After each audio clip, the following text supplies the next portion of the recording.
Yo, what's good, YouTube? It's DLloyd, man. So we got some big breaking news that took place here in the NBA. Instead of making a video, I decided why not go live quickly to kind of discuss what is going on, man. Because I, quite to be honest with you, I was not expecting this. I was not expecting this at all, man. We have Damian Lillard being traded to the Milwaukee Bucks in a three-team trade. Three-team trade. So why not go live and let's unpack this, man, because this is a pretty significant trade, and I'm going to read right from Woj who's going where and what's exactly happening, man. Because, like I said, just wasn't really expecting this one at all. What's going on, Justo? Bucks going to the finals easy? Probably. Suns also got better. That's a lot to unpack here. So quickly, I'm going to read it and then give you guys my opinion on exactly what took place, man. So Damian Lillard, the main piece, the focal point, he is going to the Milwaukee Bucks as part of the three-team trade. The Milwaukee Bucks are, I guess it'll be easier to read who's getting what. The Bucks are getting Damian Lillard.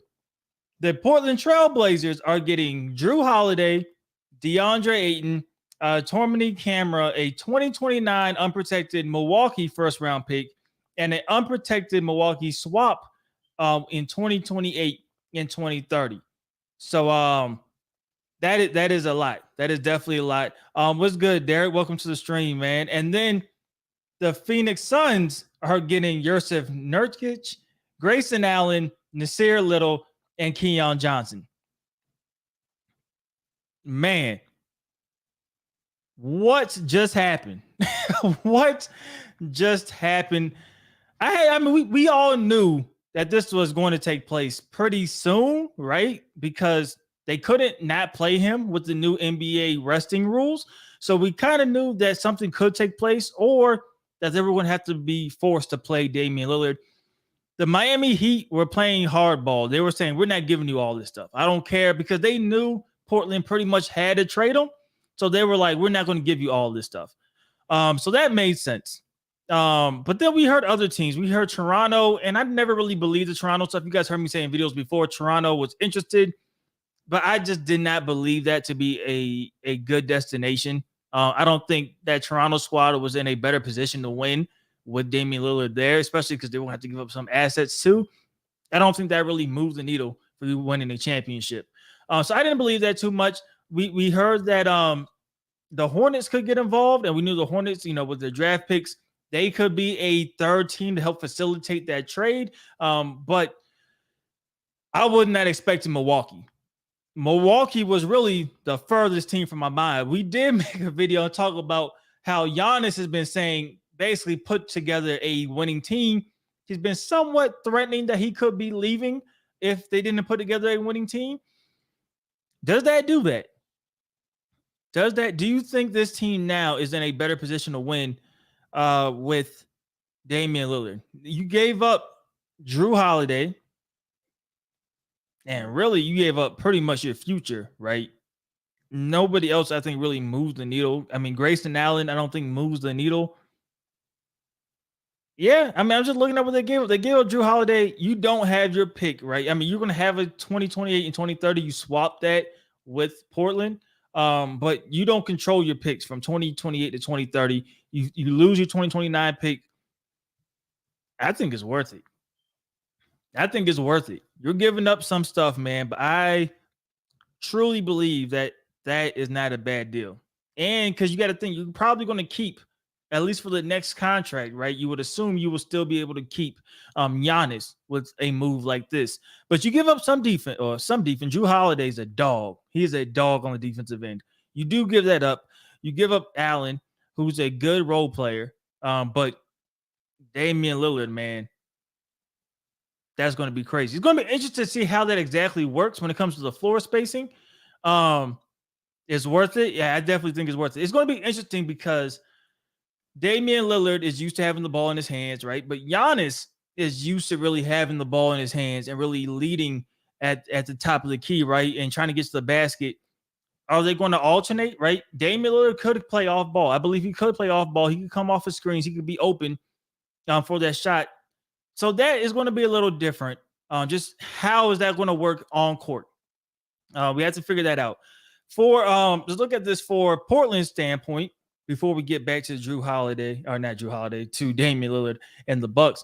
Drew Holiday, he goes to a team. He's going to be that vet, right? He's going to be that defensive lockdown guy. DeAndre Ayton, people jumped off the bandwagon of Ayton last season. I still like DeAndre Ayton. He wanted out of Phoenix. He got his wish. He could be that guy, that centerpiece down low. I think they've been drafting really well. I love Scoot Henderson. I think Scoot is going to be the real deal. He'll be an all-star, in my opinion. So I think they drafted really well. I think you add Ayton to that mix. He's going to be good. It's good for Damian. Yeah, Dame. I mean, I think he has a shot to win in Milwaukee. I definitely do think he has a shot to win there. I like it. I mean, I like it for the Blazers. You weren't going to get this from the Miami Heat. They were playing hardball. They didn't want to move a lot of pieces. You get a first-round pick in 2029. Like I said, you get a swap. So you basically control what happens from 2028 to 2030. Ayton is going to be an all-star to me. I think he's going to be not an all-star. I think Ayton could be an all-star caliber player. I mean, we've seen him play like that before, and I think DeAndre Ayton has that in him. I'm a DeAndre Ayton guy. I think a lot of it had to do with just not wanting to be in Phoenix. We knew the issues he had with the coaching staff. You knew the issues he had with his role. Not a strong defender, but I still think there's a reason why Ayton was the first overall pick. I like what Ayton could bring. He gets a fresh start there. He was essentially going to be the fourth man in Phoenix. So he's at least not the fourth man in Portland. So I like that there. I really like the trade for Portland. Just looking at it, my initial thoughts, I do like that. You called it. If you called you got it, Rick. I did not see Milwaukee. I'm gonna tell you that I did not see Milwaukee. So maybe I'm not as plugged in as I thought. I did not see that. That's a shock to me. Let's see what else do we have. Looking at Phoenix, so what do they get? They get Nurkic, who I think will fit in. I think Nurkic will fit in. Grayson Allen, Nasir Little. I like the Keon Johnson. So I even like it from their standpoint. So what they went out and did is they turned DeAndre Ayton into Nurkic, who I think is not as good as Ayton, but Nurkic is a very good player, in my opinion. He's still a good player. So you bring him in to go with Bradley Beal, Devin Booker, Kevin Durant, right? So you now have that big down there that you have to respect. You have to respect Nurkic. You get Grayson Allen, because what have we been saying is the problem with the Suns? They have no depth. They have no bench. When it comes into the series, where if any one of them get hurt or they had to go, into that rotation, they're hurting. So essentially, you had a situation like you had last year where Kevin Durant, Devin Booker, they got to play 40 plus minutes because you cannot sit down. As soon as you sit down, you lose the lead like that. Like it's gone. Like there's no point of you sitting down. You're better off taking a breaks, walking, than putting the bench in. That's how bad it got last year. So you get Grayson Allen, who I think could help that. You have Eric Gordon. I mean, in the short term, they benefit. Yeah, if you're talking about Phoenix, I mean, I think so. Or you could be talking about Milwaukee. Milwaukee, I mean, I think it's rare that you see a scenario where every team wins and they win for different reasons. Phoenix now has some depth. You lose a little bit when it comes to your starting center, but you don't lose like a crazy amount. Nurkic is still there, right? He's still up there. So you lose a little bit there, but you add depth pieces. Grayson Allen, you just can't leave him wide open. He can't get you a bucket, right? Nasir Little, he's going to do a lot of little things for you, pun intended, right? But I mean, I like some of these guys off the bench for him because their bench was so depleted. You still have Eric Gordon as well. We don't know how much is left in the tank, but I think as long as he's not leading any second unit, he'll be fine. I like it. I like it, man. I like it. So I just want to really give you guys my quick thoughts, my quick opinions on this, man. Let me know in the comment section before we get out of here. What are some of your opinions? Milwaukee mortgaged the future. I think this does enough to keep Giannis.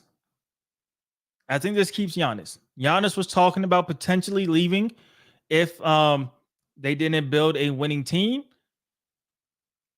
Dame and Giannis, like I said, on the court, you have to figure that out. That will take some time to figure out and get going. But I'd rather have the talent and have to figure it out than just go with what you've been going with. The Bucks were still a great team. They were still a top team in the Eastern Conference, but I think we've kind of seen that team. I think we kind of seen that team max out. So getting a different look, a different opportunity with Damian Lillard, that's going to be interesting. He just doesn't have, Giannis isn't a kick out guy. You're not going to kick it out to Giannis, right? Giannis needs the ball in his hands, and that's my only thing I'm thinking about. That's the only thing. Losing Jrue Holiday's a big loss. Defensively, Jrue Holiday's probably the best defender out there, right? Under 6'4". He's definitely, in my opinion, maybe the best defender out there. So I agree with you, Carlos. Losing Jrue is going to be big. And then the spacing. Am I overreacting to that? That's my biggest hesitancy, is just how is that going to work? Because Damian Lillard, in my opinion, needs the ball. He probably can play off the ball, but I would prefer the ball in the hands of Damian Lillard. But Giannis needs the ball in his hands. He is not an off the ball guy. You're not going to put Giannis in the corner and say, hey, man, go respect them in this corner. That's not going to happen.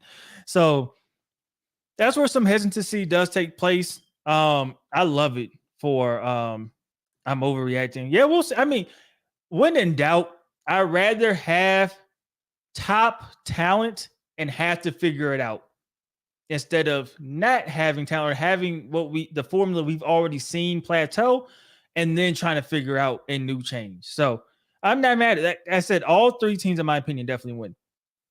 All three teams win. If I had to pick the best team, I'm going to say it was Portland. I think Portland got the best of any of the three teams. DeAndre Ayton, I still think he is a young player that could be an all-star. I don't care what nobody says. Milwaukee had to take that chance. They did. Because Giannis was talking about, he's talking spicy. He's talking about he could potentially leave. I think this keeps him there. Jrue Holiday, a young vet, play lockdown defense. You have young guys in Portland. I don't think they win. Like, this is not all of a sudden Portland is going to win. I still don't think so. It's a team that's building, and you get another young piece in DeAndre Ayton to help build. You get draft picks down the line, and this is 2028 through 2030, right? 2029 is unprotected. 2028 is a swap. 2020 is a swap. So, I mean, you get their draft pick if they're a bad team, and they could very well be bad in 2030. Damian Lillard is not going to be playing. I don't want to say not going to be playing. He could be. He's 33 now. Maybe he is playing, in 6 years, in 4 years. He's not going to be at the level he is now. So, I mean, you get that draft pick at those time. I mean, at that time, I don't think Milwaukee's still a contender. Yeah, Portland's good. I like Portland. I think they got over on this trade, man. But short stream. I just wanted to hop on because it's going to be a little bit longer instead of doing video, man. I may do a video once everything I really, dive in to this trade. But just my initial reaction to this trade. All three teams win. Damian Lillard gets his wish. He goes to the East. He gets to play with an MVP, not just a star, an MVP, and Giannis figure it out. It's the best teammate he's ever had. Giannis gets a MVP caliber guy, right, in Damian Lillard. Figure that out. You can't now talk about not having a roster there. For Phoenix, you get rid of Ayton, who's been a cancer in the locker room. That's a tough word. He hasn't really been liked by the staff in the locker room. he gets a fresh start somewhere. You bring in depth pieces and you still get a good center. That's a win for Phoenix. And for Portland, you get a future of picks. You get DeAndre Ayton, who could be an all-star if you use him correctly. And you get Drew Holiday, one of the best defenders. What happens with Drew Holiday, we'll see. But I like it. I like it, man. But definitely before you guys head out, do me a favor and leave this video or stream a like. It definitely helps me out a lot, man. If you guys are not already subscribed, definitely subscribe. We're getting ready for the new season. We're definitely going to be locked in, giving you guys all the updates, plenty of live streams this season, all that good stuff. So definitely make sure you guys are subscribed if you're not already, man. But that's everything for the stream, man. It's your boy DLloyd. I'm going to see y'all next time. Peace.